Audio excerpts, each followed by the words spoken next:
Radio Auto, essais croisés. Votre rendez-vous automobile hebdomadaire avec nos partenaires de Mobility TV chaque dimanche. Sud Radio Essai pour vous, un véhicule sur le marché du neuf avec nos trois spécialistes. Mélina Priam, je vous la représente, de l'Autojournal. Bonjour à vous Mélina. Bonjour. Cédric Fréour, chroniqueur auto au journal Les Échos. Bonjour Cédric. Bonjour Jean-Marie. Et Stanislas Laroumet de Ma Voiture Idéale. Bonjour à vous Stanislas. Bonjour. Au programme aujourd'hui, une renaissance. Alors pas le parti politique ou le nouveau parti politique, mais plutôt la renaissance d'une marque avec un modèle. C'est la célèbre marque MG. On teste pour vous ce modèle MG5, Mélina. Alors une renaissance, oui et non, parce que aujourd'hui ça n'a plus rien à voir avec les MG des années 60. La renaissance d'un nom alors, on va le dire comme ça. La renaissance d'un nom. Plus rien à voir avec les petits roadsters sympathiques des années 60. Ça a été repris par un groupe chinois et qui mise tout sur, on va dire, les voitures électriques ou électrifiées. Et après plusieurs SUV, il lance ce que je trouve plutôt intéressant, un break. Et c'est le seul break électrique du marché. Avec la Taycan Cross. L'un des deux seuls. Oui, mais enfin la Taycan n'est pas vraiment un break. Enfin là on est vraiment sur un break compact type 308 SW, Mégane Esthète, 4,60 m, un break familial électrique. Ça vous plaît ? Et ça vous plaît. Et c'est électrique, c'est le seul en tout cas. Je salue la démarche parce que on est dans une époque où on nous sert du SUV, du SUV. J'ai rien contre les SUV. Mais vous préférez le break.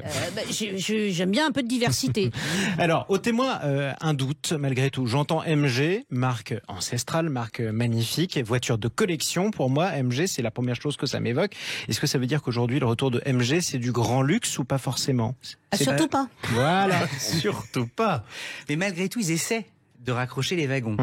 Puisqu'il est hors de question, en fait, tout à coup, de nier le passé. Et le passé, donc, que vous rappeliez, les petites midgets, les années 60, les MGA, les MGB, celles qui appartiennent au patrimoine mondial de l'humanité et qui consacrent l'automobile anglaise. Absolument. Donc, désormais, ce sont les Chinois, elles sont électriques, elles sont pas chères. Oui.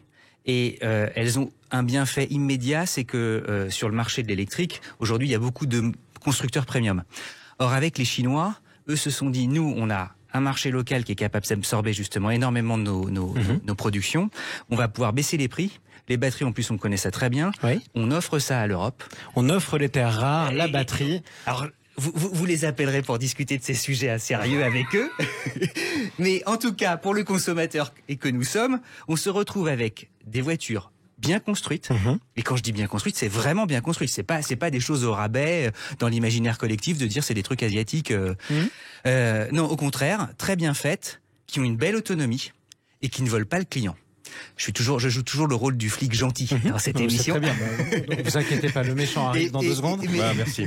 Non, parce qu'il aime bien l'MG5. Et c'est vrai, tout à coup, on les attendait pas. Ouais. Ils arrivent avec un break. Donc c'est une divine surprise pour vous. Ah, c'est une jolie surprise. D'abord la confirmation d'OMG et ensuite l'arrivée de ce break auquel vous ne croyez pas. Vous ne croyez plus. En tout cas, peu l'attendaient, ou si on attendait un break, ce serait de la part de constructeurs bien établis. Là, ce sont les Chinois qui ont tout à coup pris le lead. Et d'autre part, d'ajouter qu'à l'intérieur, on disait tout à l'heure que c'est des objets bien construits, il y a des rappels qui rassure les clients européens. Quand je veux dire ça, notamment le volant, peut-être que Stanislas en parlera, mais il y a ce qu'on appelle les boutons, la boutonnerie, qui rappelle certaines Volkswagen. Oui, c'est vrai. Des Golf d'il y a une dizaine d'années. Donc ils ont trouvé toutes les petites Madeleines de Proust pour vous aguicher. Ben voilà, donc quand on rentre dedans, on se dit mais c'est presque Volkswagen qui a construit cette voiture. Le méchant flic est-il fidèle? Les Chinois savent bien copier. Absolument. Oui. Le méchant flic est-il fidèle à sa réputation? Non, je ne vais pas être méchant. Je suis d'accord avec mes confrères et sœurs. C'est que, c'est remarquable de proposer un break électrique déjà. Et puis c'est une voiture très pragmatique. Vraiment, il y a pour toute l'Europe, il y a 2 niveaux de batterie, 2 niveaux d'équipement, 4 couleurs et il n'y a pas d'option. Voilà. Donc c'est très simple. Les voitures arrivent, pour la petite histoire, à Zeebrugge ou à Barcelone et après elles sont dispatchées dans toute l'Europe. L'offre est claire. Voilà, l'offre est très claire. Facilement lisible. Et surtout, c'est pas cher parce qu'on n'a pas parlé du prix. Et je pense que l'argument massu de cette voiture, c'est son prix. Elle vaut, excusez-moi, je l'avais noté, 32 000 quelque chose 490 comme ça. €. Voilà, Absolument. exactement. Pour rappel, quand même, une Zoé de base, alors tout ça c'est hors bonus, vaut 32 800 € et une Peugeot i208 8 vaut 33 950 Donc euros. là, on a un break pour le prix d'une Zoé. Alors on a un break pour le prix d'une Zoé avec de nombreuses qualités, notamment comme la douceur de conduite, etc., qui est un peu commune à toutes les voitures électriques. On va se répéter toutes les semaines, mais c'est pas grave. Un jour vous les aurez, un jour vous trouverez la fin. Un jour vous les aurez. Il y a un coffre convenable, pas très bien conçu, avec une marche donc qui impose à lever les bagages, par exemple, quand on les extrait du coffre. Il y a plutôt de la place à l'avant, pas trop à l'arrière non plus, on est un peu confiné. Des petits détails de finition, on en a parlé avec Cédric juste avant de passer à l'antenne, comme des boutons de réglage de siège électrique, on a l'impression qu'ils vont vous rester dans la main. Un écran qui est pas évidemment pas aux qualités, qui reprend pas la qualité par exemple d'une Volkswagen. Et puis des bruits d'air passés 110 km/h, un amortissement pas très bien calibré. Alors moi je vais vous dire un truc un peu rigolo, c'est que c'est une voiture ancienne avec une technologie moderne. Vous allez me dire qu'est-ce que ça veut dire ? Ça veut pas dire grand-chose, ça veut dire tout simplement que en comportement routier, je vais essayer de parler un peu français pour les gens qui nous écoutent, ça évoque un peu une voiture de conception ancienne, mais en revanche elle est moderne par sa technologie puisqu'elle est électrique. Donc par exemple, elle est pas très bien amortie, ça va un peu se désunir si on commence à accélérer un peu. Mais elle est légère. Et ça, pour une voiture électrique qui pèse simplement 1562 kilos, eh bien, ça permet d'avoir une voiture relativement vive et puis du coup, avec une autonomie convenable. Moi, par exemple, ils annoncent 17,9 kilowatts au 100 km. Eh bien, figurez-vous que j'ai fait 17,8 kilowatts. C'est la première fois que vous consommez moins. C'est la première fois que je consomme moins que le WLTP. Ça nous amène à quelle autonomie à peu près ? Ils annoncent 400, donc on dit toujours 300. 300. Allez, 300. En fait, ils annoncent, on arrive à faire avec la grosse batterie de 61 kWh l'autonomie promise avec la petite. Il y a toujours un petit mensonge quelque part. Il y a toujours quelque chose, mais en tout cas, c'est formidable. Non, mais cela dit, d'ajouter quand même que pour 35 000 euros, même pas, il n'y a pas d'option. Il n'y a pas d'option. Bref, donc pour une somme, pour 35 000 euros, on l'a dit, la concurrence, elle fait pas mieux. Donc on n'est pas volé du tout, quoi. On n'est pas volé. En tout cas, on en a pour son argent et pour cette somme. Du coup, est-ce qu'on peut parler de réussite, la renaissance de MG ? Ah, moi je peux en parler si vous voulez parce que j'ai des chiffres de vente si ça vous intéresse. Ouais. Ça vous intéresse Stanislas ou pas ? Laroumet. Vas-y. Alors le premier marché d'MG en Europe, c'est la Chine. La France. C'est la France. Pourquoi la France ? Parce que déjà on a un réseau de bornes électriques qui est relativement développé. Ils se sont implantés au départ dans les pays nordiques. Oui. Qui est historiquement fan de voitures électriques. Et donc, premier marché, la France, 4 950 ventes en 2021, 20 000 en Europe. Il se développe et il y a une compacte, attention scoop, il y a une compacte qui arrive à la fin de l'année qui s'appelle Hatchback. Donc on sait que ça va être une compacte et qui va être un petit peu moins chère. Donc on peut imaginer une fin voiture 2022, nouvelle voiture pour la confirmation. Qui va être au prix de encore moins cher qu'une Zoé, en dessous de 30 000 euros. Donc c'est bien, on continue en tout cas à en avoir pour son argent. Cédric, en un mot ? Pour compléter ce que dit Stanislas, quasiment 5 000 voitures l'année dernière, ils étaient pas présents, ils sont pas présents depuis longtemps, ils viennent juste d'arriver, c'est un exploit. Ils ont trouvé leur marché tout de suite. Et avec un nom qui était effectivement grandiloquent et historique, mais une gamme qui n'avait rien à voir avec les MG et MGB. Donc il y a enfin ouais, c'est impressionnant. Bon, bienvenue au dernier né en tout cas de la marque MG, la MG5. Merci à tous les trois d'être intervenus dans Sud Radio Auto. Et c'est croisé Mélina Priam qu'on pourra lire dans l'Auto-Journal, Stanislas Laroumet de Moi Voiture Idéale, et puis Cédric Fréhour qu'on pourra relire aussi dans le journal Les Échos. Je vous dis à dimanche prochain. À dimanche. Sud Radio Auto, l'occasion rêvée. C'est la suite de Sud Radio Auto avec ce matin Franck Le Gardeur, directeur général de Delmonicos, une entreprise spécialisée dans le développement de l'électromobilité en cette période de transition énergétique forcément. Bonjour Franck Le Gardeur. Bonjour Laurence Garcia. Merci de m'accueillir sur votre chaîne. Avec grand plaisir, avec votre énergie qu'on entend dans votre voix. Déjà, dites-nous en quelques mots, c'est quoi le principe de Delmonicos ? Comment vous fonctionnez en fait ? Delmonicos, il a pour vocation de faciliter l'accès à la borne de recharge pour n'importe quel utilisateur de véhicules électriques qui voudrait se présenter sur n'importe quelle borne de recharge, tout simplement. Pour les auditeurs qui nous écoutent, certains qui sont sensibilisés aux véhicules électriques ou qui envisagent d'y aller, ils seront de la complexité aujourd'hui et nous, ce qu'on veut, c'est simplifier. Ça, on va en parler de la notion de simplification, ce qu'il y a bien besoin. Je crois savoir que vous proposez une solution qui s'appelle Plug and Charge, c'est ça ? Plug and Charge. Ouais, Plug and Charge. Alors, merci.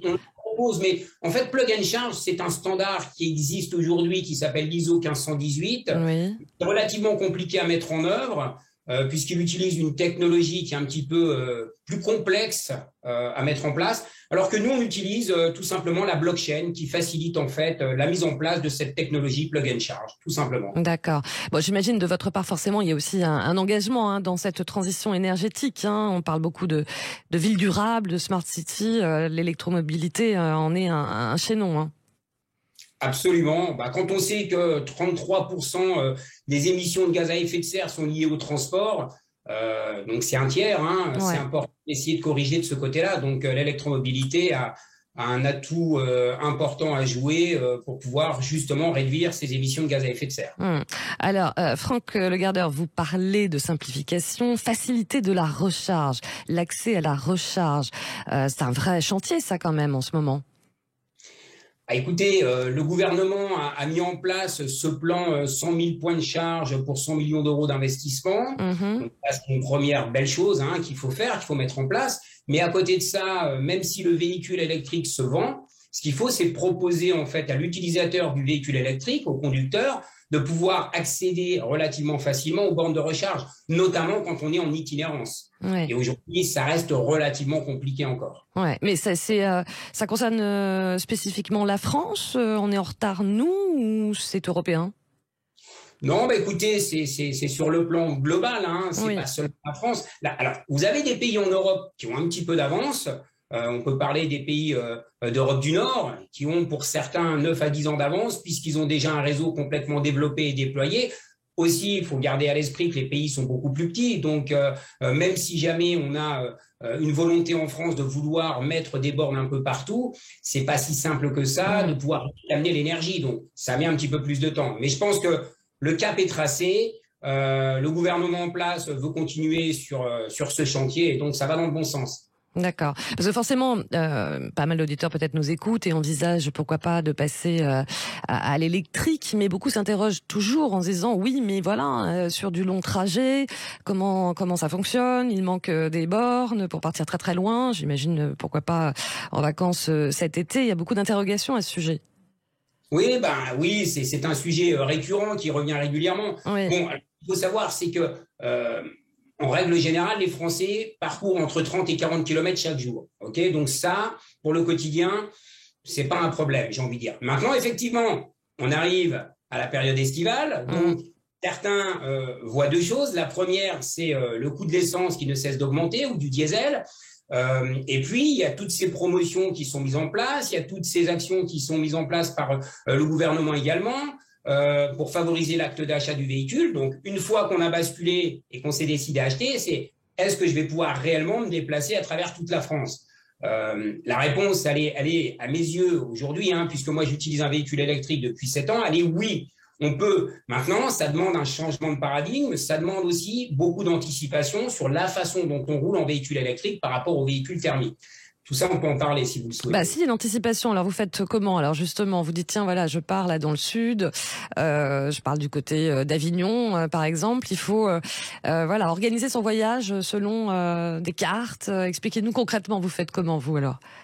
Alors, moi, j'ai la chance de rouler dans un véhicule de marque américaine et j'ai choisi alors, je devrais pas le dire, mais en même temps, j'ai choisi cette marque parce que moi, je traverse la France et aujourd'hui, je voulais pas être embêté pour pouvoir avoir accès à ces bornes de recharge qui me facilitent l'accès et pour justement vivre une expérience qui ne soit pas, contraignante et anxiogène. Donc ça, c'est une marque américaine qui a décidé d'implanter son réseau de bornes où là, on a réellement un accès facile et le parcours client est génial. J'arrive devant la borne, je connecte la borne de recharge à mon véhicule et la recharge se fait automatiquement. Et je ne vois même pas de complexité pour pouvoir régler ma transaction. Ça, c'est le cas, si on veut dire, c'est l'Apple de la borne de recharge. De l'autre côté, vous avez un petit peu plus de complexité puisque des opérateurs de réseaux de bornes et des fournisseurs de services de mobilité, il y en a énormément en Europe et en France. Et en fonction du type de borne qui va être opéré par tel ou tel opérateur et de la carte de l'abonnement dont vous disposez pour pouvoir vous recharger, vous aurez ou pas accès à la borne. Et si vous y avez accès, c'est génial. Par contre, on prendra peut-être une douloureuse quand je dis une douloureuse, c'est que la facture risque parfois d'être élevée parce que les accords d'itinérance ne sont pas toujours bien négociés. Donc, ça se complexifie. Donc, comment est-ce qu'on prépare son voyage ? En règle générale, un utilisateur de véhicule électrique, il dispose d'une carte. Il a une carte qu'il a souscrite auprès d'un fournisseur de services de mobilité. Et bien là, il va essayer de regarder sur son parcours où est-ce qu'il va pouvoir trouver toutes les bornes qui correspondent à son opérateur. Puisque même s'il y a des accords d'itinérance, c'est ce que je vous disais juste avant, il se peut que parfois il ne soit pas en mesure de se recharger puisqu'il n'y aura pas cet accord, ou au contraire, même s'il y en a un, que le coût de la recharge soit relativement élevé. Donc, tout l'avantage qu'on a de rouler en véhicule électrique, parfois, peut s'effondrer. Voilà. Donc, il faut anticiper et bien planifier son déplacement. Ouais. Se dire, on part par exemple là et on va faire 200 km, il y aura une borne. Ça prend du temps pour recharger. Donc, on se dit, on va se faire une petite pause 1 heure. Paraît bête, mais c'est des questions aussi pratiques qui comptent lorsqu'on a un long trajet comme ça en famille, par exemple, pour partir en vacances, quoi. C'est une excellente question. Alors déjà, j'ai envie de vous dire que ce qu'il faut, c'est essayer de limiter le poids dans le véhicule. Donc, pourquoi ? Puisque la bête noire du véhicule électrique, c'est le poids. La batterie va devoir emmener une charge, et si on remet valise, si on remet sur le toit, enfin tout ce qu'on veut pour pouvoir transporter, donc ça permet déjà d'essayer de limiter un petit peu les affaires qu'on va mettre dans la voiture. Donc, ça, c'est la on voyage léger. On voyage léger. On voyage léger et puis on se rend compte qu'on met pas toujours les mêmes affaires. Donc ça, c'est la première chose. Ensuite, bien évidemment, on fait le plein avant de partir. C'est-à-dire que si on a la chance de disposer d'une borne chez soi, on va remplir sa batterie jusqu'à 100% avant son départ. Et encore une fois, on aura choisi des bornes de recharge rapide et pas de recharge lente. Donc, il y a 2 technologies qui existent sur le marché. La recharge rapide qui se trouve en règle générale aux abords des autoroutes ou sur les autoroutes. Et ça, c'est une vraie mission que l'État français a décidé de mettre en place. C'est faciliter l'accès à ces bornes, mais de bornes de recharge rapide pour justement qu'on ne passe pas 1 heure ou 2 heures. Puisque, si on rentre un petit peu dans le technique, c'est le véhicule qui va décider de la quantité d'énergie que vous allez pouvoir récupérer de la borne. Si on est sur une charge de borne rapide, ça encore une fois. Oui, j'ai bien compris. Dernière petite question, Franck Le Gardeur. Vous parliez forcément de la hausse de l'essence et du diesel. C'est vraiment plus rentable, l'électrique ? Écoutez, moi, c'est probablement le meilleur investissement que j'ai fait depuis des années. Donc, et je suis ravi d'avoir vu le coût de l'énergie. Alors, il tend à augmenter aujourd'hui, côté électrique également. Ouais. Mais aujourd'hui, c'est bien plus rentable pour plusieurs raisons. Le premier, c'est il faut regarder dans sa globalité, ce qu'on appelle le total cost of ownership, sur toute la durée de vie du véhicule, qui va de l'achat du véhicule à l'entretien et à l'utilisation quotidienne. Donc, au coût d'achat, effectivement, on peut croire qu'au départ, un véhicule électrique est plus élevé, mais il y a quand même pas mal d'aides qui sont mises en place. On peut aller chercher jusqu'à 12 000 € de réduction sur un véhicule électrique. Ça, c'est la première chose. En termes de coûts d'entretien, les coûts d'entretien sont largement plus légers puisqu'on a plus cet entretien du moteur thermique, simplement de l'électrique. Qu'est-ce qu'on a ? On a des pneus à changer, on va avoir des plaquettes de frein qui sont moins sollicitées puisque le moteur, quand vous relevez le pied, va recharger et en même temps va freiner. Et puis, pour finir, les assurances sont aussi moins élevées puisqu'on se rend compte que quand on roule en électrique, on adopte une éco-conduite, donc il y a moins d'accidents. Donc, sur l'ensemble, c'est moins élevé. Et côté énergie, rapidement, oui. Le coût kilowattheure étant bien moins élevé, aujourd'hui, on est à 15-20 centimes à la maison. Eh bien, quand on fait 15 kWh de consommation pour 100 km, vous faites 15 x 2, ça fait 3 € pour faire 100 km. Et si vous regardez aujourd'hui 6 litres pour faire 100 km, à 2 € le litre, 6 x 2, 12, vous voyez, on est 4 fois moins cher en termes de consommation énergétique. Et bien voilà des infos très pratiques et très convaincantes pour ceux qui pourraient peut-être éventuellement douter ou qui se posent des questions. Merci beaucoup, Franck Le Gardeur. Je rappelle que vous êtes directeur général de Delmonicos. Merci, à bientôt. Merci, à bientôt. Au revoir, Laurence. Au revoir.